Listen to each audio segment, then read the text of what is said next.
Hello, Dawn here again, and this is my next episode talking about my childhood memories. I thought the next two episodes I would talk about my grandparents. This episode I'll talk about my dad's mum and dad, so my grandparents on my dad's side, and the next episode I'll talk about my mum's parents, so my grandparents on my mother's side. Now, to let some of you know, in England, often we call grandparents nanny and granddad. And I know a lot of Americans often say to me, what's nanny? What does that mean? Is it someone who looked after you? So I will be referring to them as nan or nanny and granddad. So just to let you know, they are my grandparents. So my dad's parents first, my grandparents on my dad's side in this episode. This is Jack, my granddad, in an old picture. And this is Lily, my nan, years ago, with her three sons. The first one is Alan, my dad's twin brother. The middle one is my dad's older brother. And the third one is my dad. And here's a more modern picture of my dad and my nan Lily and my uncle, my dad's twin brother, Alan.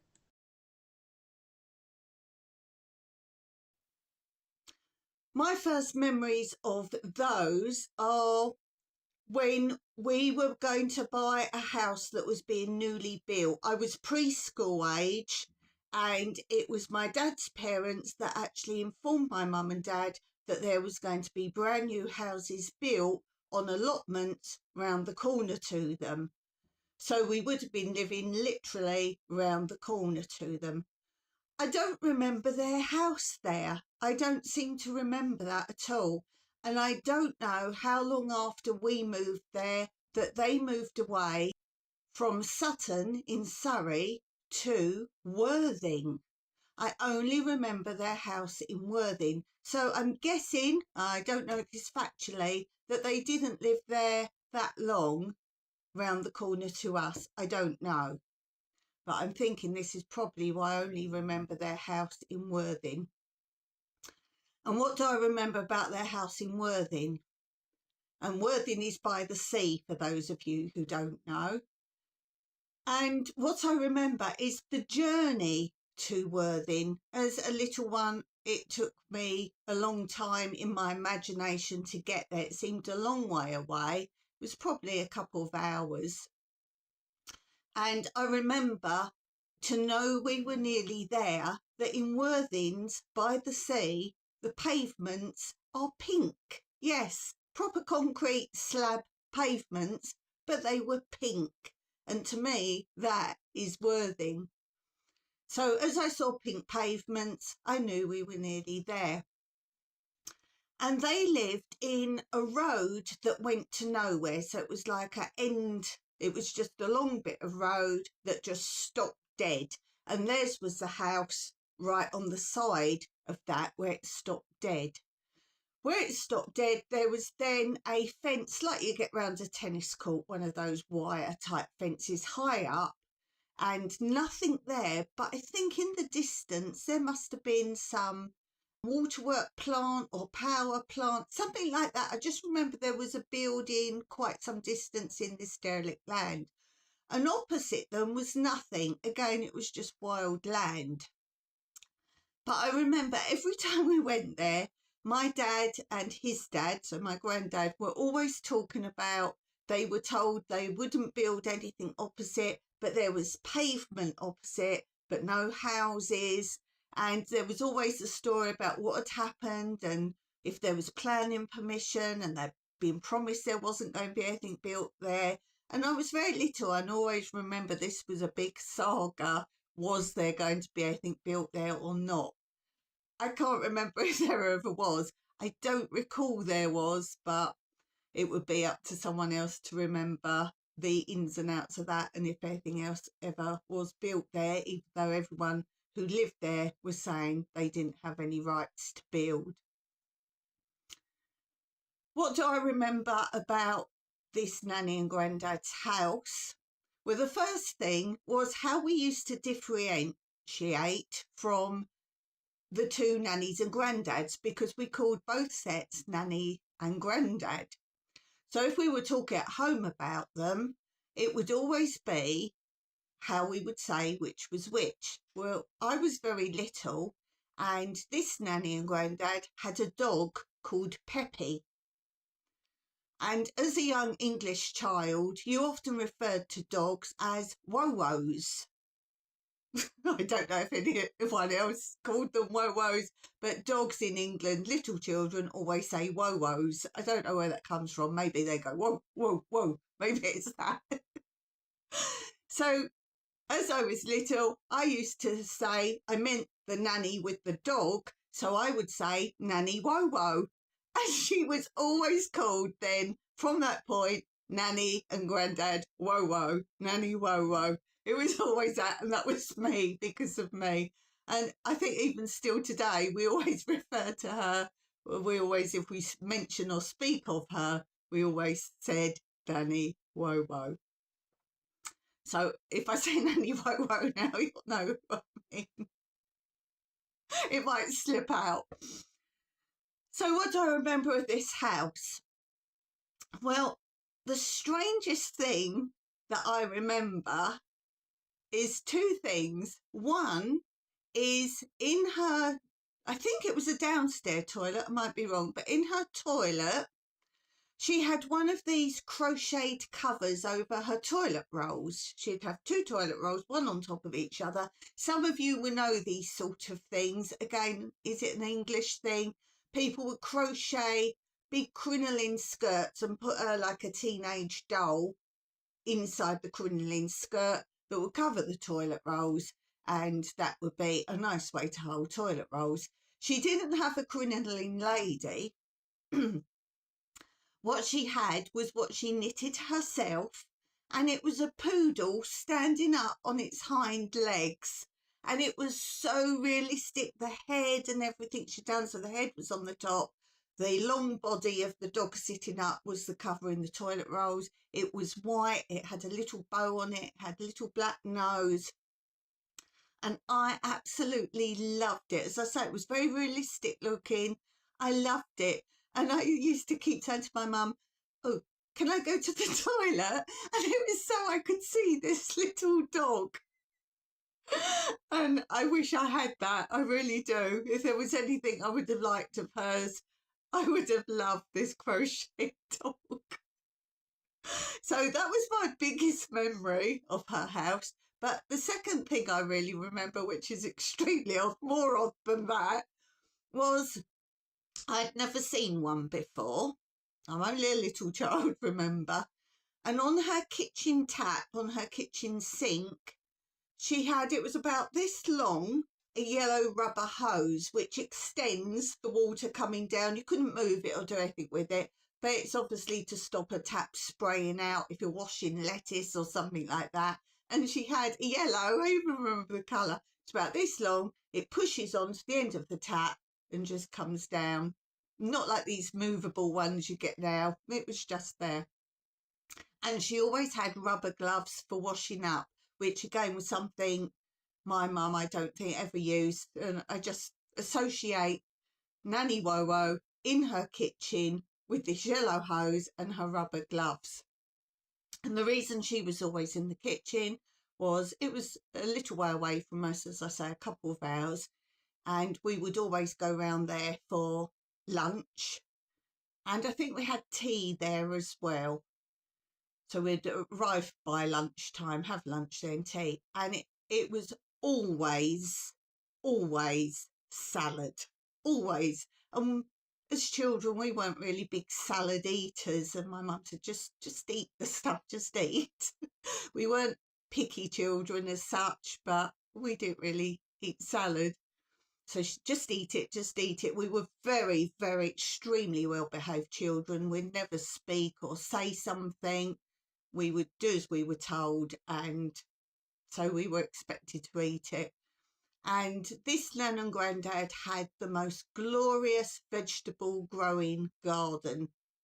I remember they had like the great big bamboos in the teepee set, and they would like grow all their beans up, and I'm not joking, her lettuces were huge. And I think this is why we always had salad there. It was suddenly there were us family coming, and it was a cheap way to eat, but glorious garden. And I always remember as soon as we got there, my dad would go out and look at the garden and see what they got growing. It was fabulous, really fabulous.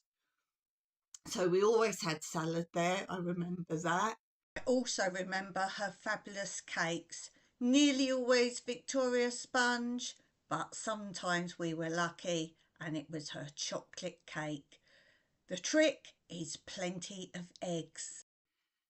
And I also remember the granddad there, he had old metal or tin metal cars, but I don't know, as I've told you before, my big sister, if there were cars, whether they were toy cars, she would always want them. In Monopoly, she would have the car. It went without saying, if there was anything to do with cars, my big sister had first dibs on what to play with, or as I say, Monopoly. She had the car automatically. I had the dog, by the way.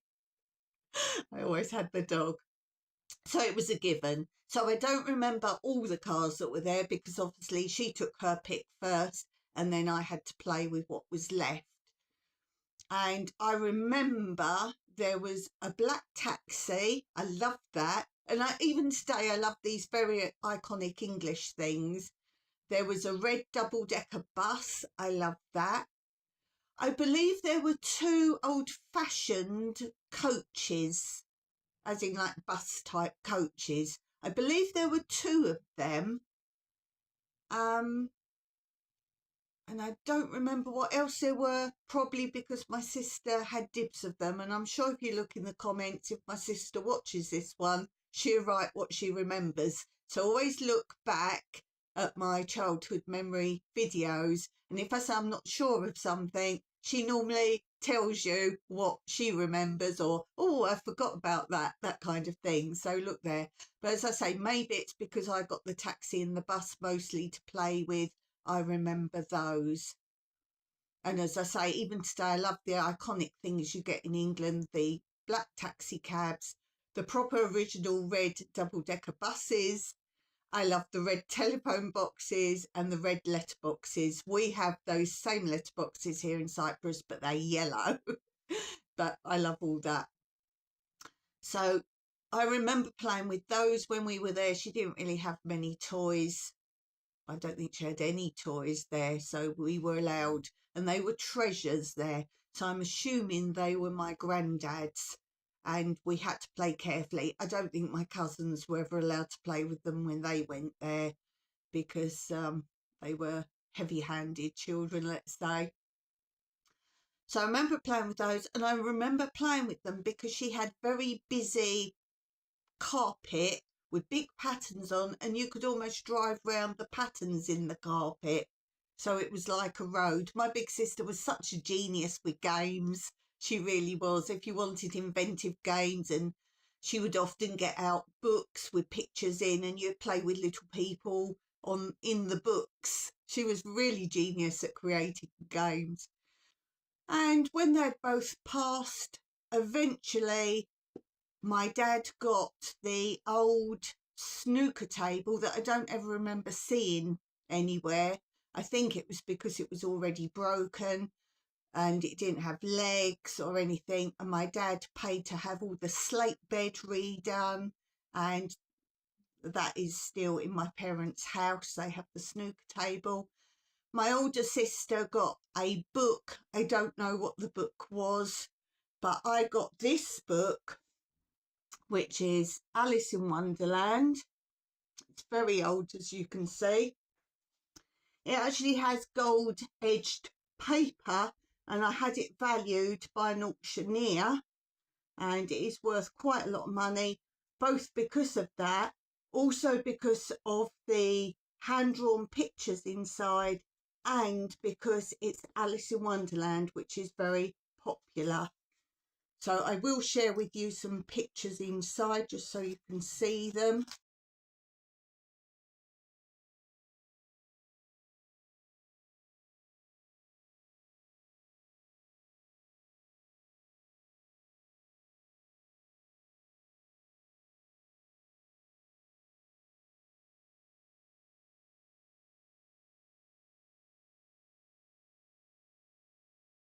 It wasn't very often we went there, and my cousins were there as well. So the cousins was obviously my uncle was their dad, and that was my dad's twin brother.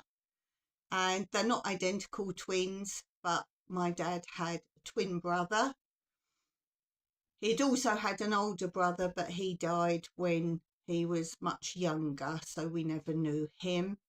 And all that history of that family is in a booklet which is written about our surname, the surname that I had as a child. And there's a booklet all about the history of that family surname and includes all this information.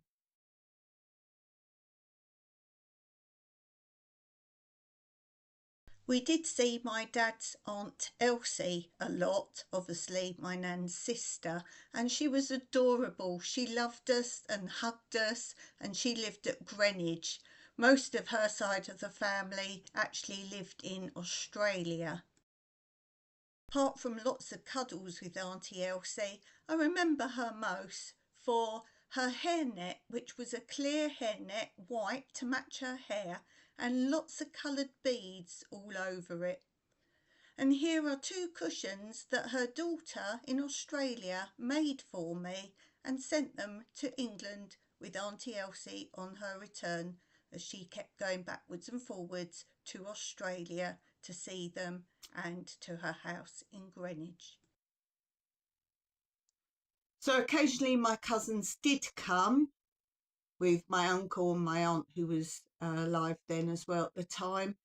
And the only thing I used to really dislike about when the cousins came as well, the girl cousin was a little bit younger than me, and then a boy cousin that was a few years younger than that.